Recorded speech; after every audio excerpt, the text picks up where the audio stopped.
Hi everyone, welcome to North and South podcast. This is Tim speaking. This is in association with Hope Street, this podcast. And one of the key reasons why is that the gentleman I'm speaking to, Paul Cope, I first heard him speak at a Hope Street meeting in 2021. I was very impressed and I've since gone on to read his fantastic book, How to Solve Any Problem in Life, which is a bold statement, but we'll come to that later. I've also done his online course, which I think equates, Paul, to about 24 hours worth of material that you're meant to do over 3 days. But I did it over a few months, which was fantastic. And I've also listened to about three-quarters of your podcasts. I'm slowly working my way through them.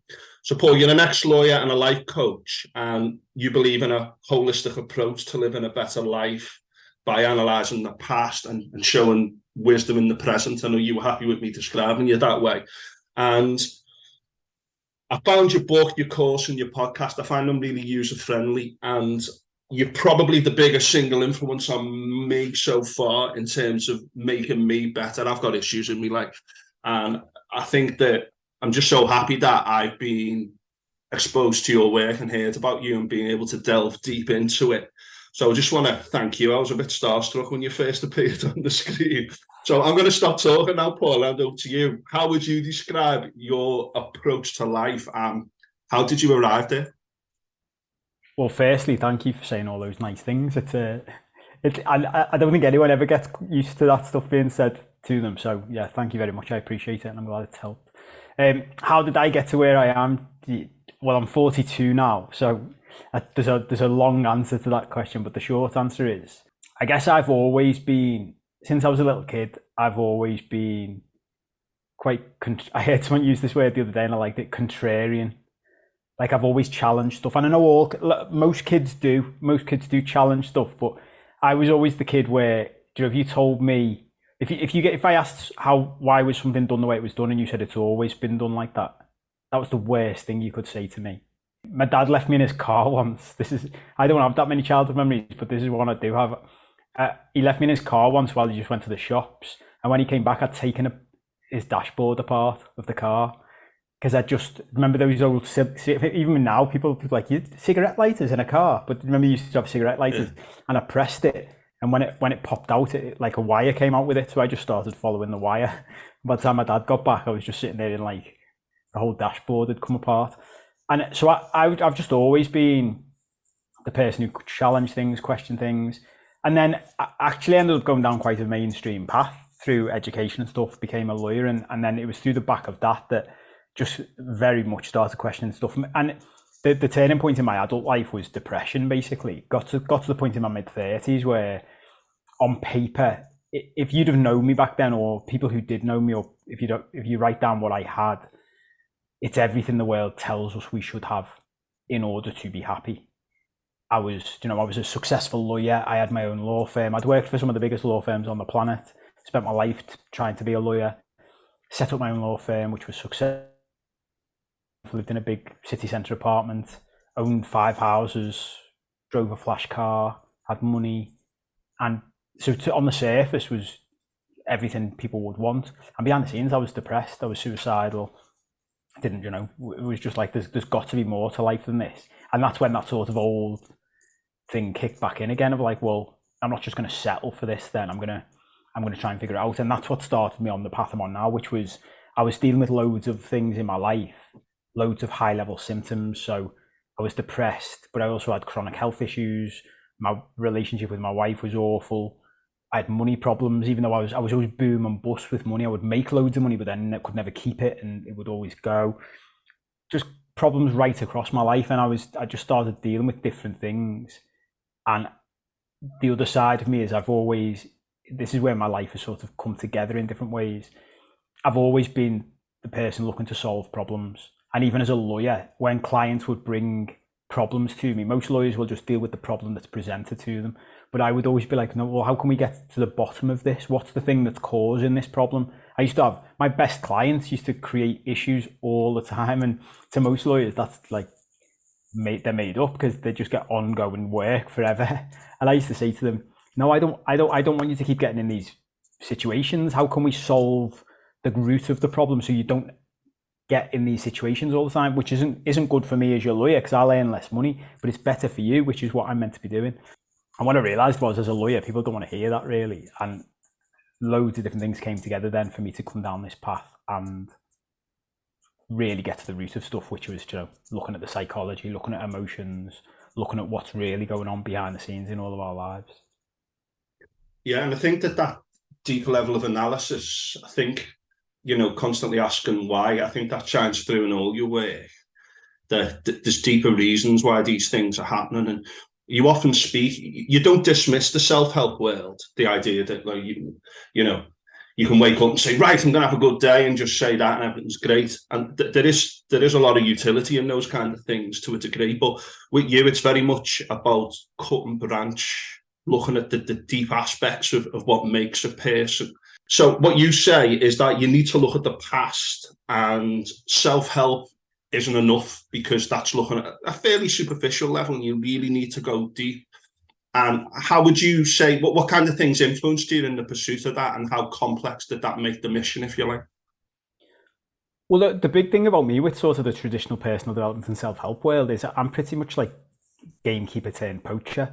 Like I used to love the traditional personal development world. I started getting interested in all that stuff when I was in my mid-20s, and I'd already broken sort of traditional barriers by, I was 3 years qualified when I left the mainstream legal world and set up my own law firm when I was 29. At the time, people were saying to me I was crazy to do that. I look back at photos now and I look like I was about 12 years old. But I was reading stuff then about how you can make your life better and different ways of doing things, and it all resonated with me. My issue with that traditional world is what you pretty much said, which is it's only surface level most of the time, and there are parts of it that are still helpful. But I've reached a point where I think actually a lot of it is more damaging than it is helpful because of what I've discovered through the work I've done.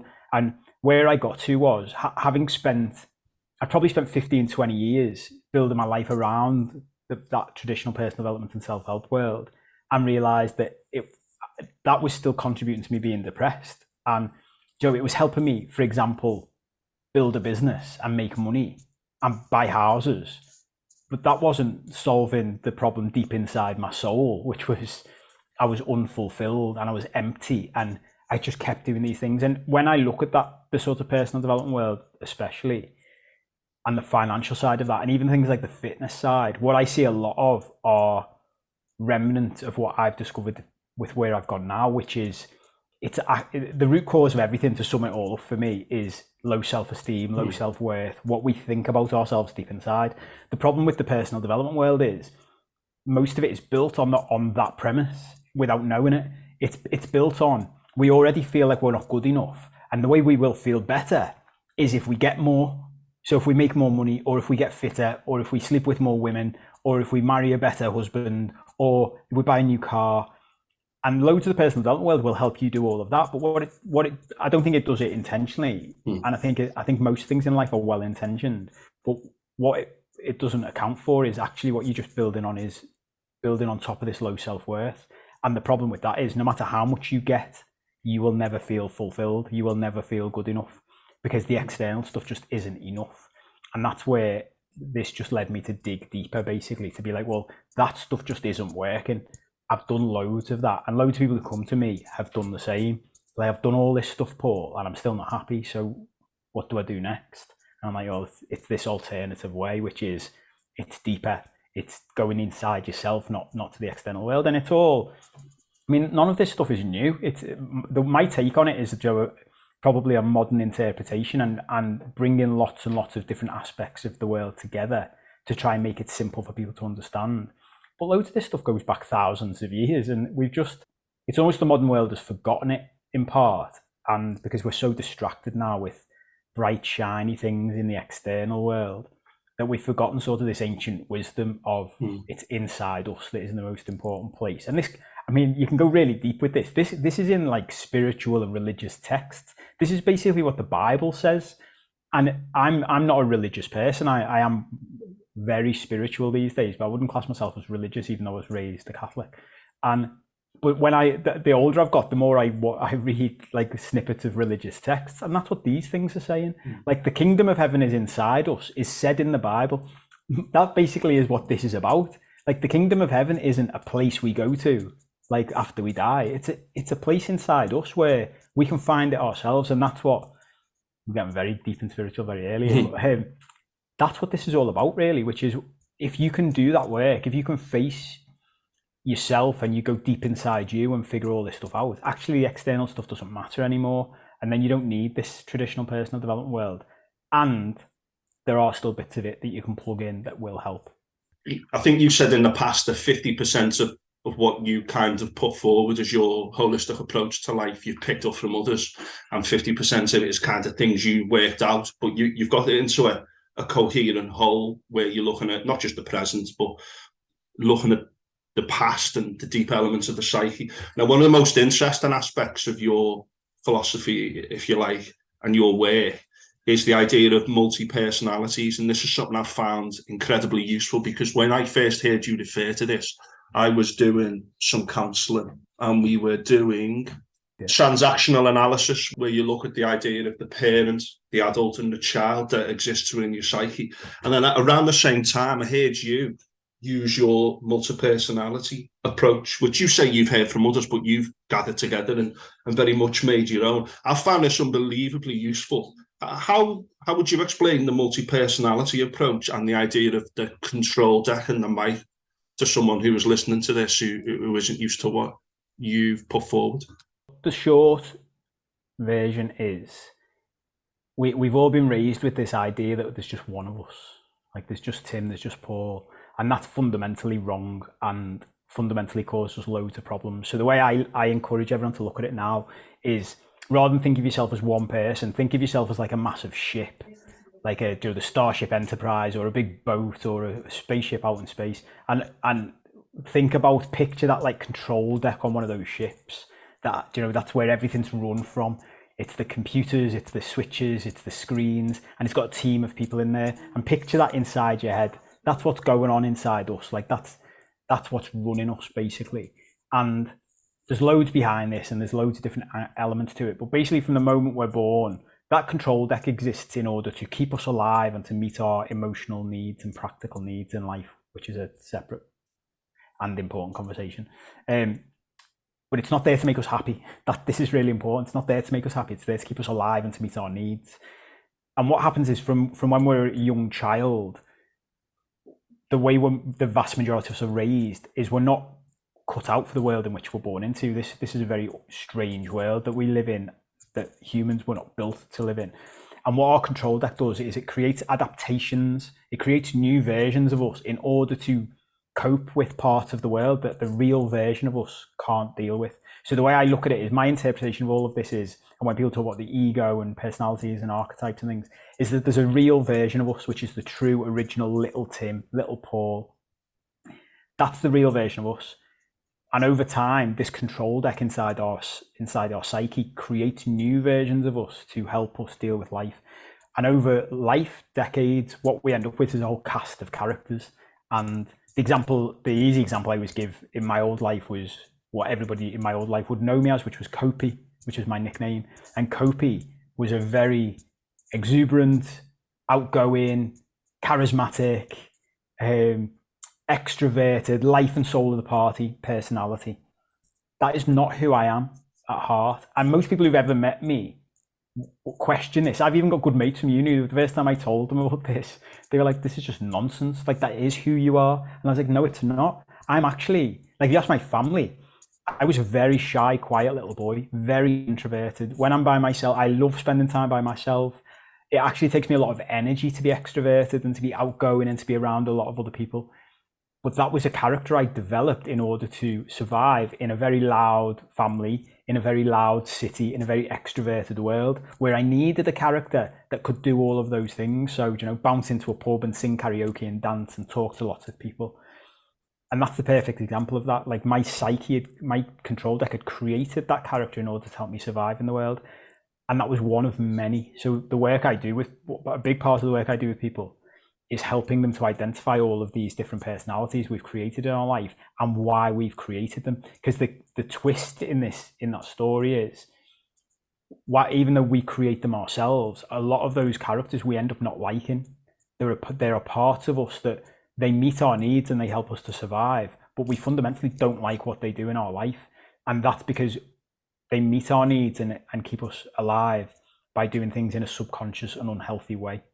And the huge part of the work I do is helping us to see those characters, why we've created them, and then help the true part of us to meet the same needs and to meet those survival needs in a way that is healthy and is conscious, instead of it all going on unhealthily and subconsciously, if that makes sense.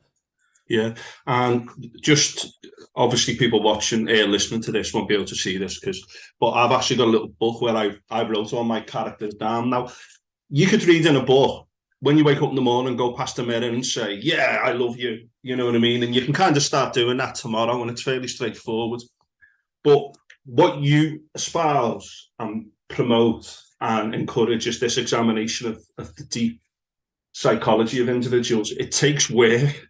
And because it takes work, it's like peeling the layers off an onion. And I worked out I've got 7 sub-personalities, and I've narrowed it down to 5 because I literally use this practically day to day to say, right, who's on the mic, who's on the control deck? Because there's been times in my past, and I'm not just talking about when I'm drunk, where I think back to something and go, why did you do that?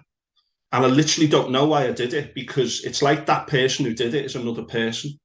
And literally, when I read your work, I realized that it is actually another person who's connected to you, but is fairly independent of you. By saying to myself, right, who's on the mic here? If I'm feeling anxious or I'm a bit bothered about a family member who's speaking to me in a particular way, or someone's being a bit off with me, in the past, I would have let maybe the angry me or the low self-esteem me get on the mic. But now I can say, right, who's on the mic? Get the adult on the mic, the calm me, the Tim Short, and just make sure that person's in control. And one of the things you say as well is you're not trying to destroy these personalities and multi-personalities. You're saying to them, thanks for what you're doing. You're kind of sending a signal that I need to deal with this issue, but I'm going to make sure that the calmer, better, more healthy me is on the mic. And it's probably the most powerful thing I've ever heard. And, you know, I would encourage people to read your book and do your online course, because the breakthroughs I made doing this was phenomenal. So I did your online course, and then I read your book about a month after, and it kind of consolidated it. And now I'm listening to your podcasts, and it consolidates it even more. But it's probably the best day-to-day assistance I've ever had in terms of managing my day-to-day well-being, but by addressing the fundamentals rather than just trying to use like positive language. I'm actually examining the dark side of me, the unconscious, etc. And I can't say how powerful I found this stuff and how useful I found it. And again, no, if you'd have said this to me in my 20s, I'd have probably said, you know, whatever, I don't know what you're talking about, you know, that kind of thing. When you're a bit older and you've been through a few things, that kind of traumas in your life, you'd all of a sudden see that there's been different levels of you on the mic throughout your life for spells. And sometimes in a day, you can have like 7 different sub-personalities on the mic. That's how it works. But to understand it means you can then call it out and identify it, rather than just being a victim who just does whatever that personality wants at that time, whoever's on the mic. So I found it tremendously empowering, and I can't stress to people enough how much this has changed my life. So thanks to you for that. You're welcome. And look, it's again, it's lovely to hear, and it's always really nice to hear when, because the whole reason I started doing this was because I'd done it in my life. I'd put all this stuff together from all different places, because again, that's something that I'm quite good at, is like absorbing information from different places and then explaining it. I used to do it as a lawyer. That something I don't like, the number of times I'll sit and read something that's really complicated and big long words, and I'm thinking, I'll be sitting sometimes reading something thinking, God, I've got a degree and I'm struggling to read this. Like, most people would just switch off from this altogether, and what's in it is useful, but it takes so much effort to try and get to it. And something I think just a skill of mine from years gone by is the ability to absorb stuff and then just sort of sum it up in a more easy to understand way, because that's the way I like to do things. It's like someone says something to me dead complicated, my brain likes to see things in very basic ways, and I like pictures and images and stories, and that's what most people like, I think. So what I found is that there was a gap for that, that you know, I can take this stuff and explain it to people. So when I have someone saying to me, yes, it makes loads of sense, it really helps, because a lot of this stuff is based on, you mentioned earlier, I've taken this from lots of different places, but whenever anyone's talking about personalities, they tends to go back to the work of Carl Jung, the psychoanalyst from decades ago, and his stuff fits perfectly what I've just been saying. Like, I'm not sure I've ever finished one of his books. They're that heavy. And at the same time, he talks about archetypes, and even that word, you say archetypes to someone, like, I don't know what you're talking about, like, what you mean? But he's effectively talking about different aspects of our own personalities and psyches. And even then, like, what I tend to find is the sort of academic world likes to get very clever and highbrow about stuff, and that doesn't necessarily fit with our lives. So when I'm doing this work, I talk about, rather than just go to set archetypes that the likes of Jung and other people like that have discovered over time and say exist. It's more about, who are your personalities? Who are my personalities? How do they show up in our real life? Because that's what matters here. Like, what are they actually doing in your life, and why do they exist? And going back to what you said before, like, I said something or I did something and I can't figure out why I did it. That's, now that I've practiced this for so long, I've been doing this for years now in my own life, and then coaching people around the world. Someone can tell me something that they've done, and I can tell them in 10 seconds why they did it and what was going on subconsciously for them. It happened. I'll tell you a very quick story about this. I won't reveal who it was, actually. I always do that. I need to keep people's identities secret. So somebody I know was talking about one of their friends who's always in awful relationships, or like constantly getting involved in awful relationships. And this person said to me, I've told them they'll never get what they need from this relationship. And I just said to them gently, I couldn't disagree more. They're getting exactly what they need from this relationship. You're just not aware of what our needs are on a subconscious level. So quickly, for the person listening who won't know, I know you know this now, like there's loads of human needs, but 4 core ones for the purposes of this work: the need for certainty and control, the need for uncertainty and variety, the need for significance, and the need for love and connection. Well, if you're in a dysfunctional relationship, you are getting all of those needs met by that relationship. You're just doing it in an unhealthy way. Like, when I first start working with people on this, a lot of people struggle with the concept, and then as soon as they get it, like, oh yeah, like, if I say to someone, one of our needs is to feel special, is to feel significant. Most people associate the feeling of being special with something good. So it's like, well, this relationship doesn't make me feel good. I'm like, no, it doesn't make you feel good. But being special can also be a bad thing, because you feel significant every time you message all your mates and say, my boyfriend or girlfriend or husband or wife has been cruel to me again. And all your mates say to you, oh my God, you should leave them because you deserve better than this. Guess what? You get significance from that. You get everyone you know telling you how great you are. That makes you feel special. It just does it in a very unhealthy way. And when people start looking at it that way, all of a sudden, like, oh yeah. And all of a sudden you get to see how the things you think you don't want in your life, you're doing yourself, because this control deck, going back to what I said before, doesn't care about whether you're happy or not. That's not part of its job. If you want to be happy, that's a conscious thing. You need to change behaviors, and and that's what getting into this is all about. Really dig into it, figure out why you're doing the things you're doing, because they are meeting your needs and they are doing things you want at a subconscious level. What we want to do is bring that out into the light, that we can do something about it. Yeah, those 4 needs are brilliant. I think it was Tony Robbins, I think Tony Robbins. You said that and I mean, Tony Robbins is often thought of as a bit American, like, hey, let's change the world. But he doesn't speak a lot of sense, and a lot of his courses I've listened to and stuff of his I've read. It's absolutely brilliant. But he's a perfect example of, Tony Robbins is someone I used to absolutely love 20 years ago in the very mainstream personal development world, and I think he's evolved over time. And there is still a lot of his stuff that is worthwhile. And at the same time, you've read my book and my course, the big difference between using the word and but. These things can all exist simultaneously. Tony Robbins, for me, still is part of the problem in that world of just pushing past too much stuff.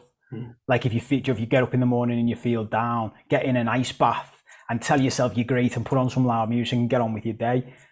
Now, there's a room for that. But in the world I'm in, it's like, no. sort out why you feel down first. Yeah. Allow that emotion to exist. Allow that part of you to be valid. Because going back to what you said before about telling yourself in the mirror you love yourself, what I realized was, look, that might work for some people. And I always say to everybody, whatever works for you, go with it. This is one of the things I don't like about people online is everyone's evangelical about the thing that they did that changed their life. But that was them. And that might not work for you. Like I even see it, whenever you see a study done or research or drug tests, the best you'll ever see is like it worked for 70% of people. I'm like, and on a global level, that's great. But guess what? If it worked for 70% of people, it didn't work for 30% of people. And that means if you had 10 people in a room, 3 people it doesn't work for, well, you could easily be one of those 3. So you've got to figure out what works for you and do that. So if telling you go for it, great. What I found is in my life and in a lot of people I've coached and everyone I've coached and most people I come across is it doesn't work for them. And it's because of this, because when you're telling yourself in the mirror that you love yourself, you're talking to the parts of your character that you already like. So if you wrote down, you've found 7 characters there, there'll be some of those you like and some of them you dislike. When you tell yourself you love yourself, you're not talking to the ones you don't like. And those ones are whispering to you from the darkness. Every time you say to yourself in the mirror, I love you, those ones whisper and they say, you don't love me. You don't like me at all. I'm a little terror in your life.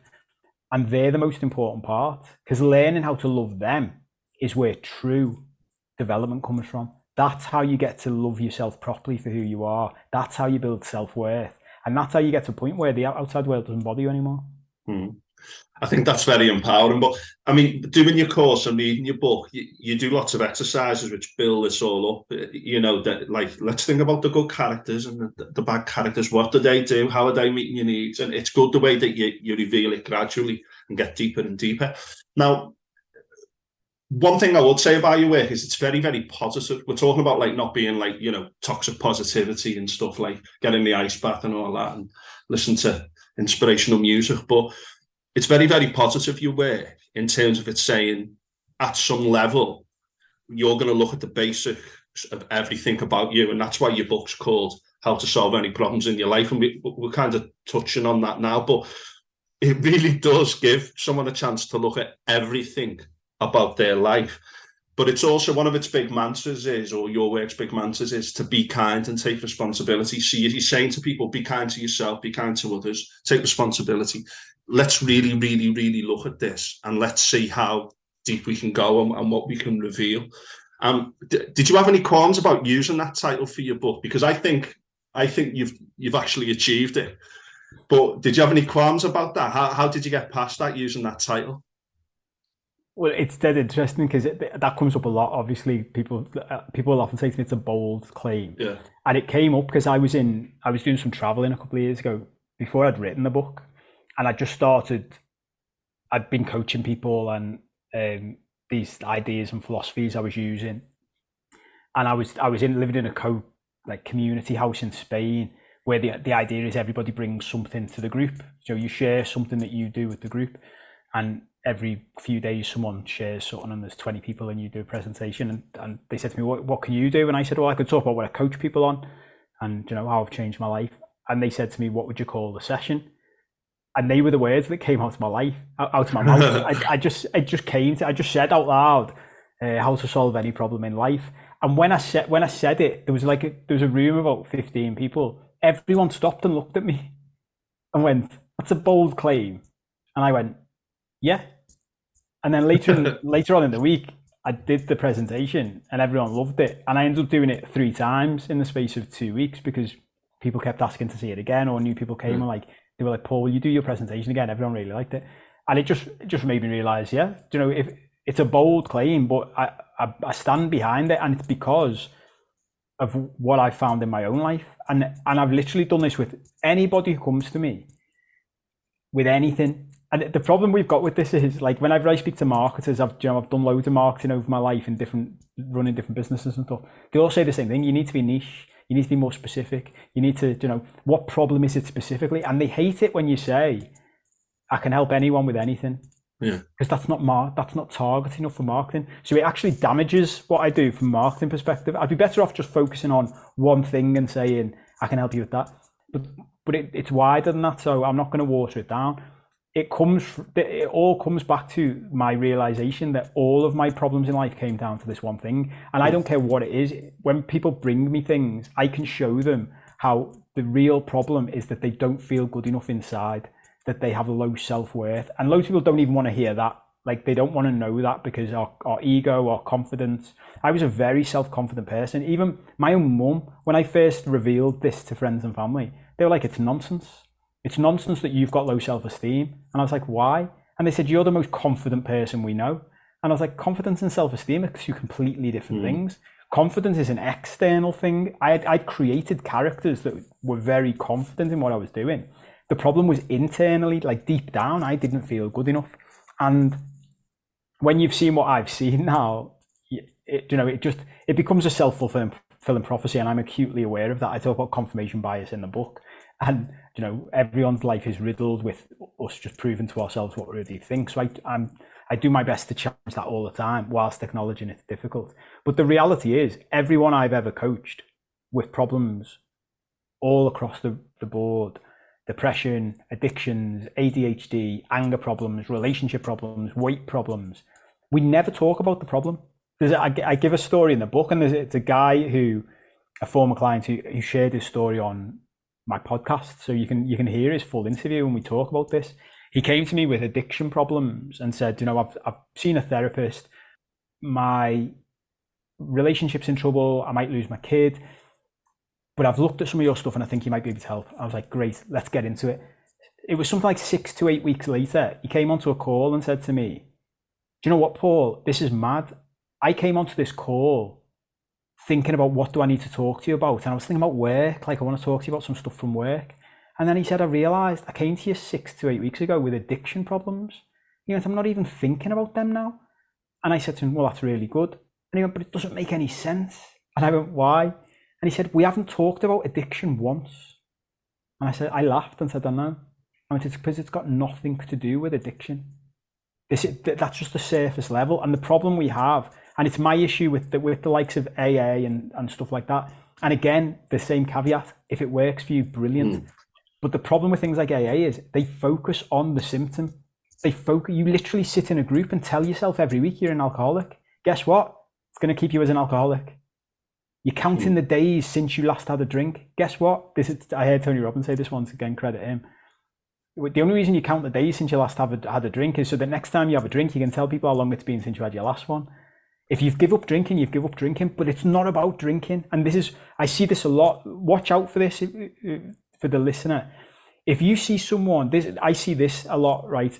Because we're in a time of quick fixes. People who are overweight fly to Turkey and get their stomach stapled, and then they come back and lose weight. And I go to people, and it gives me no pleasure to see this happen, and it happens every time. Watch what happens to their life, because that problem will come out somewhere else, because they haven't dealt with the root cause. All they've done is dealt with the symptom, which was they're eating too much food because they don't feel good enough. Well, guess what? If you physically stop yourself eating food now to stop that problem, you still don't feel good enough. So it's going to come out somewhere else. You're going to start drinking more. You're going to start taking drugs. You're going to start gambling. You're going to start having more relationship problems. Something else is going to happen in your life because you haven't dealt with the root issue.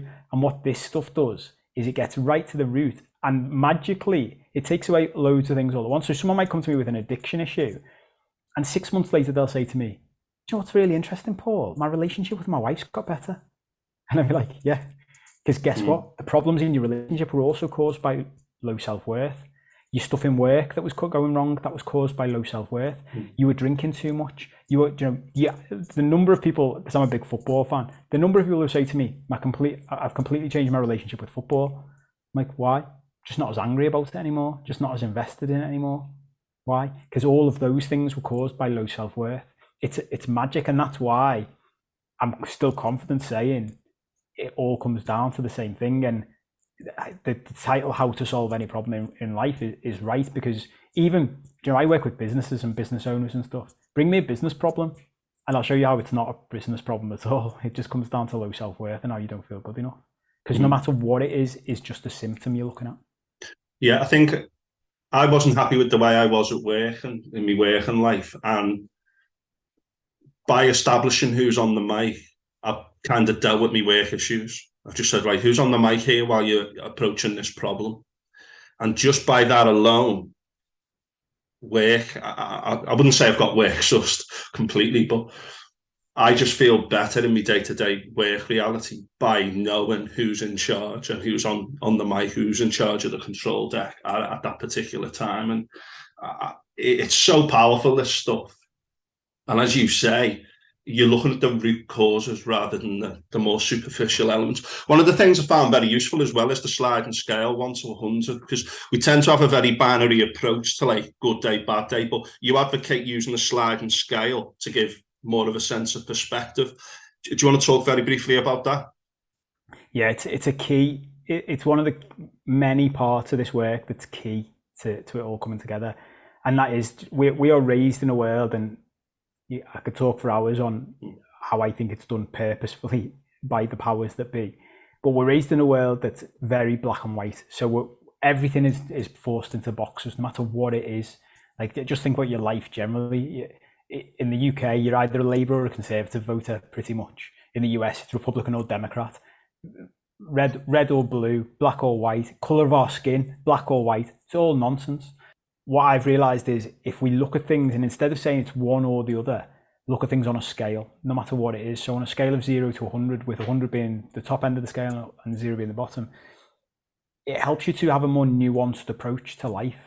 So, and by having that nuanced approach to life, you can be more, go back to your point about being kind and taking responsibility. You can be kinder to yourself and you be kinder to other people, because the other thing about the black and white thinking is, whenever we're split into categories, black or white, whenever we put that in ourselves or other people, I always talk about silent implications. The silent implications in things we do all the time. One of the silent implications is one of the sides is right and one of the sides is wrong, or one of the sides are the goodies and the other sides are the baddies. And guess what? Both sides think they're the goodies. No one ever thinks they're the baddies. I've got this thing about World War II where I think we because of the way we're taught about it in school, it's like we think, without ever stopping to say this out loud, it's like we think that the Germans and the Nazis knew they were the baddies. Like, they were walking around going, no, we're the baddies, the others are the goodies. And I remember speaking to this guy once in northern Cyprus, Turkish Cyprus, and he was telling me, he was a really interesting guy. When he was a kid, the Taliban tried to recruit him, and his uncle saved him and sent him away and got him educated. And I said to him, oh God, because think about the way we're taught about the Taliban. And I said to him, God, that must have been awful. So what was it? Like, was it like brainwashing? How did they do it? And he went, no. You know, Paul, they used to just come to the schools and give presentations. We wanted to join the Taliban. And I was like, how could you want to join the Taliban? And he said to me, because you're not the goodies. He said, you just think you're the goodies. He said, your bombs, he said, British and American and European bombs make orphans of people who then get recruited by the Taliban, who want to fight against you because you killed their mum and dad. And I was like, it was a moment I'll never forget. And that must have been about 10 years ago. And I just remember going, oh yeah, we're raised to think we're the goodies in everything. And no matter what you are in your life, no matter what you do, you think you're the goodie. And most of the time, you're not, because we're all goodies and we're all baddies. We're all victims, we're all villains. And the scaled approach to life, there's so many different examples you give, but the scaled approach is really important for that, because the main thing is it takes you away from that black and white thinking. Yeah, I've found that really helpful. The other thing as well is, as well as talking about the past and sub-personalities, you encourage people to write about events in their life that have been traumatic, and to kind of have a free-flowing writing about them to kind of help you to deal with them, to deal with your emotions, and that you shouldn't suppress emotions, you should deal with them. But you also advocate like a day-to-day approach, and I've been doing the emotional journaling that you've been speaking about, where anything that's on your mind, you write about it, kind of get it out, if you like, try to deal with the emotion by allowing it to happen, rather than, oh, I don't want to feel like that, so I'm going to, drink a bottle of cider or whatever. So you advocate the kind of experiencing of life and reflecting on life through that free-flowing writing. Now, I've seen this advocated with like artists, this idea of just free-flowing writing, because it helps you to externalize things. And I found the emotional journaling really useful for that on a day-to-day basis. And some days I think to myself, oh, I've had a good day today. That was good. And then when I have a bad day, I go, right, I'll write a little bit about that, to get it out. I have found that really, really helpful. Is that something that you still do on a day-to-day basis or fairly regularly? How often I do it depends on what's going on, to be Mm, honest. So, and it's something I'm still working on. Something I talk about a lot in this work is this is not me preaching from an ivory tower, which is something, again, not sure it happens intentionally, but I think a lot of the high profile people in the personal development space, they can come across as the joke. They've got everything figured out and everything's great, and if you just do what they do, your life will be perfect. And one of the dangers with that is when you do the thing they tell you to do and then your life isn't perfect, you start thinking, well, hang on, I must be doing something wrong. And something I am happy to do and like to do with people is share that I still have problems as well. This is an ongoing thing. Something I talk about a lot in this work is what we're doing is we're like laptops that we've been programmed since we were little kids. And the mm, programming we've been having, by the time you'd get into the point in your life where you want to do something about this, most people are in their mid to late 30s at the earliest. I have coached some people in their 20s, and whenever I find someone in their 20s coming into this world, I'm like, oh, you're so good for you. Like, I wish I'd have done this in my 20s. But most people, it's mid to late 30s, 40s, 50s. By that point, we've been getting this programming for decades. So to change who we are and to change how we operate in the world is not a quick fix. It's undoing this decades of programming and replacing it with other stuff. And I've been doing this for 4 years now, intensively, like really intensively, and coaching other people. So I'm talking about this stuff every day, but I'm still up against 38 mm, years of the old programming. So my life is still evolving on a daily basis. And so to come back to the question, I used to write every day. Then it sort of evolved to basically writing when I needed to. So if something comes up and I feel like I need to write about it, then I'll write about it. Something I'm trying to do more and more now is stopping and writing when times are good as well. mm, And this came from the actor Matthew McConaughey when he released his autobiography a couple of years ago. I remember hearing him talk about this, and he said he'd look back over his journals and he realised it was all bad times. mm, Like, you write when things were bad, and he said, well, that isn't as beneficial to me as writing whenever I can, because what I've found is if you write when things are good as well, what you can mm, do, I will often, I've literally got out my journals for the past couple of years, a few days ago, because every now and then I'll just go back and read through everything, because what it helps you to do is, with fresh eyes and from like a bird's eye view, look at your own life, watch yourself, see the patterns, look for things. Something I realized, just before Christmas, I've given up drinking completely now, and I've been to and fro with that for a while. And I used to be a very big drinker, Joe, big part of my personality, big part of my lifestyle. And what I realized last time I read through my journals was you could spot a clear pattern, that I'd be doing well, and then I'd go out on a big drinking session and I'd get depressed and things would go wrong. And mm, all of a sudden I was like, oh, this is not a good thing. I've got a story in my life that this is a good thing. It's not. So reading back over the journals can be a really powerful thing to do. And that's why writing in good times as well as difficult times is powerful, because something you can do is look back and think, when you're in a down patch, what did I do last time? What was I doing in my life differently when things were good compared to now? And again, you start to see patterns in that as well. What are the things in my life that make me feel better? What are the things that make me feel worse? And you can just slowly over time evolve to mm. get more of the good stuff in. Yeah, I mean, it isn't something that necessarily gives you an instant satisfaction, journaling. And I think that's one of the reasons why a lot of people don't do it. But once you form that habit, I find that it is very, very helpful at laying issues down. As you say, I do a little gratitude thing as well, like things to be grateful for. But looking at things in your past as well that you don't really think about, that's helpful to write about them, because you like revisiting them and dealing with them. And then that helps you in the present as well. So I find that really useful. But just before we start tying things together, one of the big things I found useful in your work is conflict resolution. And you use the idea of vulnerability from Brené Brown. This idea that when there's a conflict, instead of letting the ego take over or a negative you get on the mic, that you stay quite calm and expose your vulnerability in order to deal with conflict. Do you want to tell us a little bit about that and why that approach is important? Because a lot of people might think, oh, that means that you're surrendering or letting someone walk all over you, and you can't be doing that. So, what are your thoughts about that? Yeah, vulnerability is huge. And for anyone who hasn't heard of Brené Brown or listened or watched or read any of her stuff, I highly recommend just go out and consume everything she's ever done. Loads of books, TED Talks, Netflix show, there's all kinds. She's got a podcast. But the key part of that is this, and this is a point especially, I mean, it does apply to everyone, but especially for men from places like Liverpool. We have been raised to think that, you know, vulnerability is weak, displaying certain emotions is weak, and resolving conflict is about aggression and violence sometimes. And I used to think, because I mean, I was a trained lawyer. I've chatted to my niece about this. Got a 16-year-old niece who loves winning arguments against people. And she said to me years ago, she went, "I can never win an argument against you." And I laughed and said to her, "I've been trained by like the best law firms on the planet. I'm like a ninja. I can win an argument against you even if I know I'm wrong. That's what being a lawyer is half the time." And so I used to think that was the way forward. Like, but the way I talk about it is, it's going into battle in a suit of armor with a sword and shield, and I'm the bigger, and I've got the bigger sword and shield, and I've got the bigger suit of armor, and I'm harder than you, so I'm going to win. But the problem is, even the way I said that, then that comes down to winning and losing. And even a lot of people I work with and coach over time, when they talk about conflicts with other people, they talk about it in the sense of winning and losing.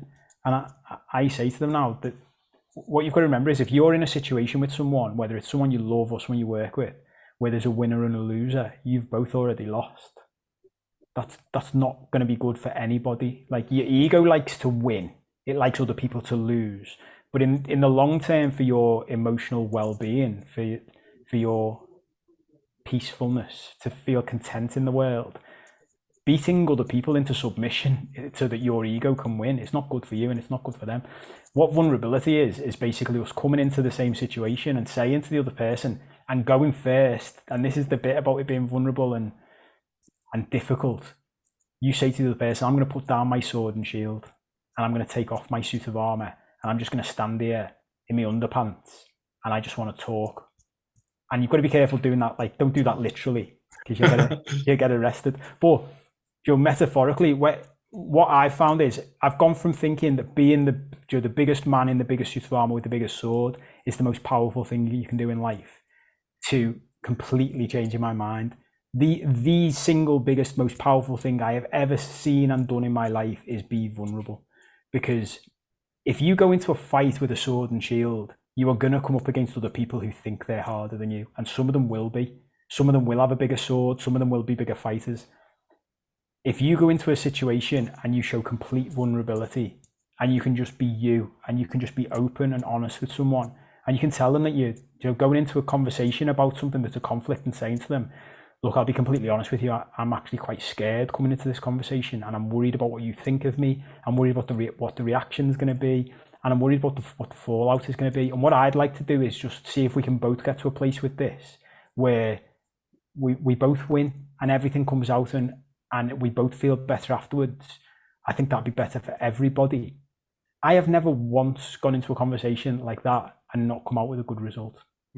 Because my therapist said this to me, the first therapist I worked with, who I loved when I first started, he said, egos need other egos to fight against. He said, so that's why we end up in these big fights and conflicts and arguments. He said, but if you drop your ego, if you go into vulnerability, the other ego's got nothing to fight against. And when an ego's got nothing to fight against, it drops itself. It can't help it. It can't sustain itself. The problem is, it takes a lot of courage to do that. And it takes skill, because this is something we haven't been taught to do. So when we first start doing it, we're going to be a bit clumsy. We're going to be a bit messy with it. We're going to make mistakes.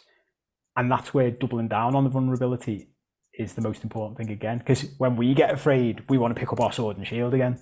And we want to just go straight back to fighting and going, "Oh, forget that. I'm going to fight you instead." But if we make a mistake when we're trying to be vulnerable, and we say to people, "Sorry, I've just made a mistake. I'm trying this out. This is a new thing for me. This is a new way I'm trying to live my life. Please bear with me. Please be patient with me as I say this." We're talking, what we end up doing, go full circle back to what I talked about before. If you think there's the real version of us, which is the little kid, and then you've got all these characters, as soon as we go into vulnerability, the little kid inside us is talking to the little kid inside the other person. and that little kid and the other person just wants a hug as well, and that's why it's so powerful. I think one of the good things you say in your work is the idea that everyone's basically like a 4-year-old emotionally inside. And when you're talking to someone, you just need to be mindful that you're effectively 2 4-year-olds talking to yourself, but it's up to each other. But it's good to know that you are a 4-year-old while you're doing it. But there's 3 strategies you talk about in your work about setting up boundaries and admitting to vulnerability. You use 2 particular strategies. They're the 3 I've picked up, and I've used them. I even messaged you once after I'd used one, and said I just tried this and it was amazing, and you were laughing, like messaging me back about it. But it works, and it means that the old ego coming up against another ego isn't fed, and it is hard and it is tricky, and some days you will be tired and you will make mistakes, but ultimately it's the only way to live your life. If it's the only way to live if you want to live a better life. And it might sound counterintuitive, but using vulnerability in conflict and to resolve conflict and also to set boundaries, which is another big part of your work, I found that so helpful. Which isn't to say, and this is something I've talked about in other podcasts, it doesn't mean that you bend over. As you say, you explain your boundary and then you defend your boundary and say, this is a boundary for these reasons. And you make it very clear to the other person. So it's not about like being submissive. It's about being intelligent and wise in how you approach relations. So I found that really, really helpful. So, Paul, where can people find out about you? We can put details of your book and your website. You've got lots of stuff there. You do counselling and coaching for people, don't you? And you do help for businesses, help for individuals. And I think there's details about your course on your website as well, your online course. Is that right? Yeah, so since I started doing this, the whole point was to get it out to as many people as possible and make it accessible to as many people as possible. So over the years, I've developed a whole range of things now. So basically, if you go to my website, paul7cope.com, you can sign up to my mailing list, which just gives you free stuff. So if you've got no money and you don't want to invest anything in this, or you've just heard about it and you're just curious and you want to know more, go to the free stuff. There's podcasts, there's YouTube channels, there's emails I send out each week, discounts on things. So there's free. You can get free chapters of the book as well. So you can read the first 4 chapters of the book without buying it, see what you think of it.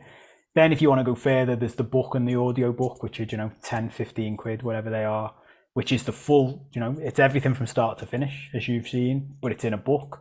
The next step up from that is I created an online course, which what you said earlier, I basically realized that I could take 6 months worth of coaching and turn that into a 3-day event. So I coached people solidly for 3 days, which is, so it's about 30 hours of stuff on that course, now, which you can do in as long as you want. So the way you've done it, perfect. You'll take months to do it and work through it.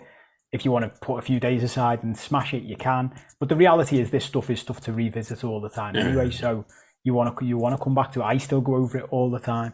So something that dawned on me a few months ago is that my book is basically all the stuff I learned from years and years of doing this. So whenever I want to recap on the stuff I've learned, going over my own book is a good way of doing it, because that's all it is. It's just a recap of everything I've seen from other places. And then for people who want to invest the most amount of money, I'm starting online coaching programs. So it'll be a group that'll take through the work over the space of a few months. And then there's one-on-one coaching, which is the most expensive part, but that's beyond a lot of people's price range, because I can only coach a few people at a time. It's very time and energetically demanding, so that's more expensive. But that gives you the whole range of things that you can use then, if you like this stuff, to get stuck into and to change things. Well, I can't recommend it more highly enough, particularly your book and your online course as a way for people to get into it. And the book's £10. There's exercises. I think it was about that price. There's exercises throughout it, and I know that me and Ian spoke on a recent podcast about the importance of your work in both our lives from Hope Street as well. You've also helped Stephen Warnock, haven't you, the ex-Liverpool player, and he came to you and has done coaching. And I saw a talk with you and him at St. Bede's in Ormskirk. I think it was last year. You've worked with a lot of different people from a lot of different backgrounds, and I just can't emphasize how much it's helped me and how it can help absolutely anyone. So thanks very much, Paul, for your time. Have you got a few more minutes? I was just going to ask you about one other thing, if that's okay. Yeah, sure. We're just over an hour. It was just about the health stuff. I've got depression. I take antidepressants. I've got Behçet's disease, which is a similar condition to psoriasis. And what's the other condition you've got? AS. Ankylosing spondylitis. That's correct, yeah. So I've got a similar condition to that, and I've been really interested in what you said about how by working on yourself and removing the trauma from you as a person, it's actually yielded health benefits for you as well, and that you've made some intelligent choices like giving up alcohol. I don't drink anymore, which you say have made you feel so much better, and you've actually come off some quite strong medication which you were expected to be on long term. And this is something I'm very interested in. It might be something that I come back and maybe revisit with you again in the future about that little journey, because I've been on very, very high medication since 2007. And although I'm better now than I was, I'm still taking some, quite serious stuff. But that journey you explained in your book, where you said by working on yourself, they were physical. Now, we know that the mind and the body is very tightly linked, and the idea of holism and a lot of the stuff we've looked at means that by working on one, you are basically working on the other. But I'm scared to take those steps. And I know that you tell us a great tale in the book where like you're lying on the floor with your dog and you can't get up because your back's hurting so much. You've come off the medication and then you just start laughing at the situation. How long did that kind of process take for you to get through it, that kind of transition from worrying about whether post-medication life was possible to actually living post-medication life, if you know what I mean? The immediate answer that comes up is it's still ongoing. Yeah. It's not something that disappears. I still have, pain issues linked to what the Western medical world called ankylosing spondylitis, but I don't call it that anymore. And it's only because, going back to what we were saying before, so the three chronic things I was dealing with were psoriasis, Crohn's disease, and ankylosing spondylitis. And I have healed fully psoriasis and Crohn's disease. Now, if you speak to any doctor in the Western medical world, easy for me to say, they'll tell you that there is no cause of those things and there is no cure. So the only thing they can do is give you medication for the rest of your life. And again, going back to that joke when we started the conversation, what was I like as a kid? That was the worst thing anyone could say to me. I was like, so I just take these drugs for the rest of my life with all these mad side effects that actually you can't even tell me what the side effects are for some of them because they're new drugs. And they're like, yeah. And they would say it like, yeah, but it makes you feel a little bit better, doesn't it? And I'm like, well, a little bit better, but what's actually causing it? For me, it was no different to going to the doctors with a sore knee and them saying to me, we'll give you painkillers. And even as a teenager, I used to say to the doctors, I don't want painkillers. I want to know what's wrong with my knee.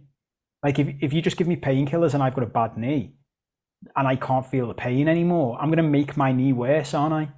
I'm going to, like, logically, and loads of this stuff ties into my work as a lawyer and I talk about the old me and the new me. The old me's completely different to the new me.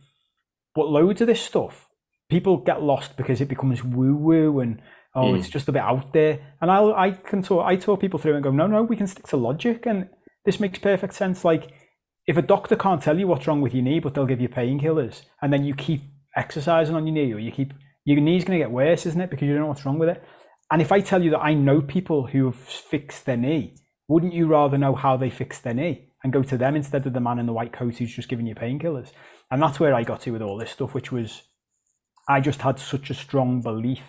And this does come down to belief systems, I think, and your belief in the world you live in and what you want to do. One of my mates said it to me a while ago. He was like, he said, the way you talk about the world sounds a lot like faith. And I said, it is. And that is a big part of whatever it is in life. If you want to change your life, believing that it is possible is the first thing you have to do. And the number of times in the past few years since I came off medication, that if you'd have spoken to my family, they'd have said to you, we desperately want him to go back on his medication because my pain, my symptoms were worse than they were before. And I just said to them, I will not go back on the medication because I believe that what I am doing will fundamentally change things, and I'm prepared for this to be things get worse before they get better, which is often the case with long-term fixes for things. Even in this work, emotionally and psychologically, there are times when your life gets worse before it gets better, and having that belief that it's gonna get better helps you drag through. Otherwise, you just keep getting dragged back to the old life. And I think the thing that kept me through on both sides, the health and the sort of emotional, psychological side, was knowing how bad it was in the past. You know, I'd already been in my own life, I'd already been depressed and suicidal, living the way I used to live. So whenever there's that draw to go back to that lifestyle, I think, well, what's the point? I already know what's down that road. At least this road has got hope that things get better. And it's the same with the medication. You know, I know there's no, if I go back to the medication in the Western world medical system, I know there's no cure. They tell them themselves. I'll sit in front of a doctor and they'll tell me there's no cure.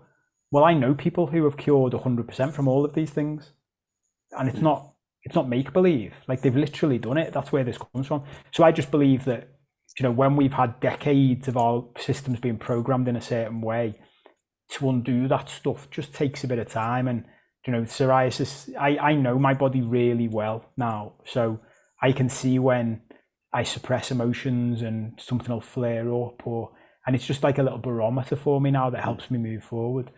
And so I'll give you a piece of advice if you want it to wrap up. Is the first thing I'd do if you're interested in making that next step and, you know, coming away from medication and going further down this path, is I would start by stop using the labels that the Western medical world has given you that keeps you locked in it. So if you go back to when as you described it to me, you said you have depression. So even just gently changing that to I sometimes feel depressed is completely different, because having depression or being depressed are states of being. It's who I am. That's what I used to be. Oh, I'm depressed. I am depressed. And if we challenge that and go, no, I'm not depressed all the time. I sometimes feel depressed. And then we add on to the end of that, and that's okay. Like, I still sometimes feel depressed, and I've been doing this work for 4 years. But guess what? I don't feel like it's a bad thing to feel depressed anymore. If I feel depressed now, all I do is go, what's my system trying to tell me? Because depression to me is my system trying to tell me I need to take a break. Something's not right. I'm doing too many things I don't like doing. So it's like a warning flag. So it's it's an alarm bell. And I'll go to myself, okay, maybe I just need a day in bed. Maybe it's just time to take a break, to relax, to recharge, to write down, to talk to someone, all of these different things. And it's the same with other health stuff. You know, this, we could talk about that for hours. It's a whole separate side. But it's not a quick fix. And that's something about this work which I'm very upfront with people about, is you can learn it quickly, but it's not a quick fix. This is gently and slowly changing who you are and how you operate in the world.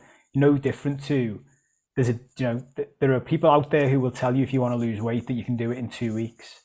And there are people out there who are telling the truth, who are more healthy and say, if you want to lose weight, you need to change your lifestyle. You need to change the way you think about food. You need to change the way you think about yourself as a person. That's a long-term thing.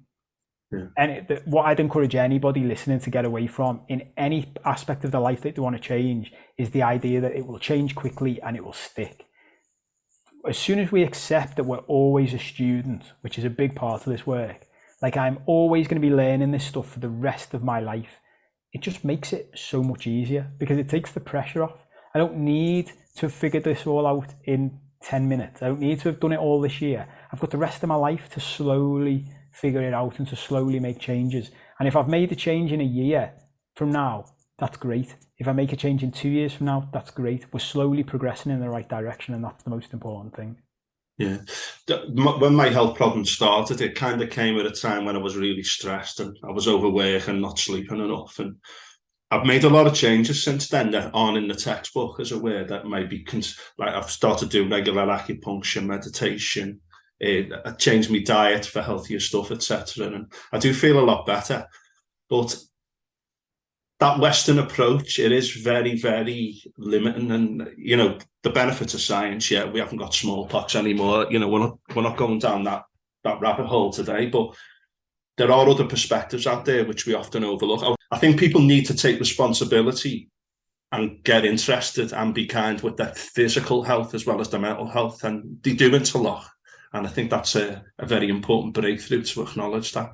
And I certainly feel that when I was on high dose steroids for years and I come off them, I thought, oh, this isn't going to last. And anyway, I stuck with it. It wasn't very nice for a bit, but I got through it, and things started to stabilise. So there's definitely holistic approaches to things which we don't always hear about in terms of physical health as well as mental health.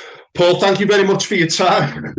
It's been a real pleasure. Sorry for going over a little bit there, but I really enjoyed it. I think our listeners will really enjoy it as well. I just want everyone to check out Paul Cope's work. It is fantastic.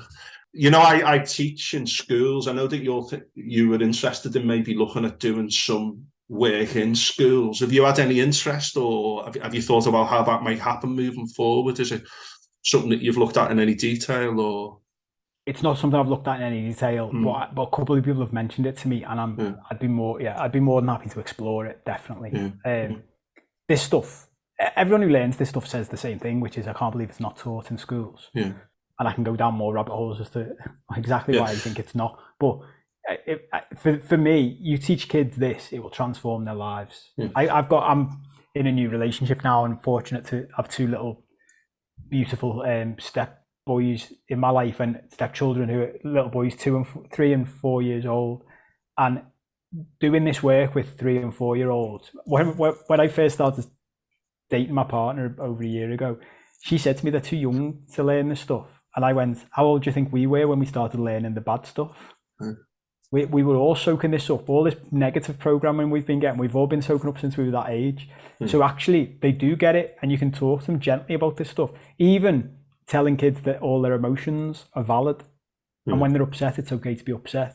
It transforms their lives. You can see it in them. You can see the changes in their personality. You see the change in their behavior. You see them become more confident.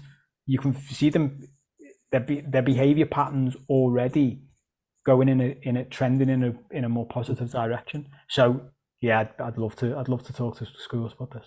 Yeah, my 3-year son's kind of getting it at the moment as well. So mate, honestly, thank you again. Thank you for having me on, for all the lovely stuff you've said. And I say this to everyone I work with who's got kids.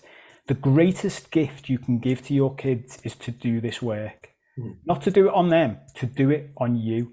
Because you do this work and you become the greatest parent they could have ever had in their life. I've seen it with people I've coached, and they've gone from a classic struggling with a child, classic relationship that we've all experienced with parents, and everybody who's got kids has experienced, to just this unbelievable relationship that they connect on a completely different level, and their child or children thrive because they've got a parent all of a sudden who can connect with them emotionally and can talk on an emotional level with them. It's the greatest gift you could give them. Right, Paul, thanks very much for your time, mate, going through what your philosophy and way of life is in a bit more detail, and also to bring it to new people. So thanks very much, mate. My pleasure, mate.